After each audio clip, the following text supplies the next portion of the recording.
il apparaît d'ores et déjà que la majorité sortante ne sera pas reconduite.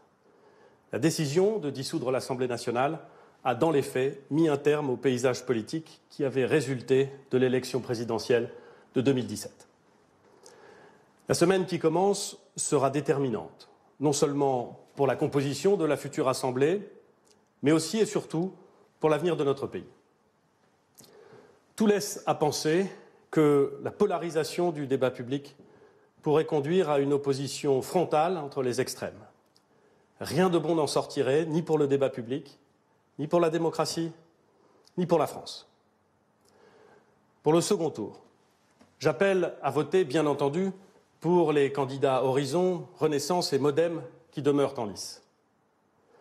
À défaut, lorsqu'ils sont opposés aux extrêmes, j'appelle à voter pour ceux qui, de la gauche social-démocrate, écologiste et communiste, à la droite libérale et conservatrice, au-delà de différences réelles et assumées, ont en commun l'attachement à la liberté, à l'ordre dans les comptes publics et dans la rue, au respect de l'état de droit, à l'indépendance de la justice, à la conviction que l'Union européenne est une partie de la solution et non un problème, à la lutte contre le racisme, l'antisémitisme et l'islam radical, à la protection de la planète, au respect de la science, à la quête d'une croissance juste dans le respect de la valeur travail.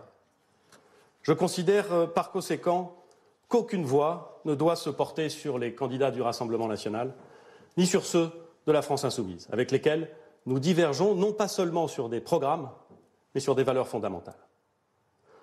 En cohérence avec cette position, je proposerai aux candidats Horizon arrivés troisième, qui pourraient, par leur présence au second tour, sans espoir de victoire, favoriser l'élection d'un candidat des extrêmes, de se retirer au profit des candidats des partis avec lesquels nous partageons les mêmes exigences démocratiques et républicaines.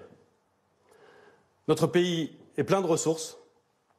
Il sait réagir avant l'abîme, mais a souvent besoin de le voir de près avant de prendre conscience du danger. Nous y sommes. Tout est à reconstruire du côté de la droite et du centre. J'y suis prêt. Vive la République, vive la France.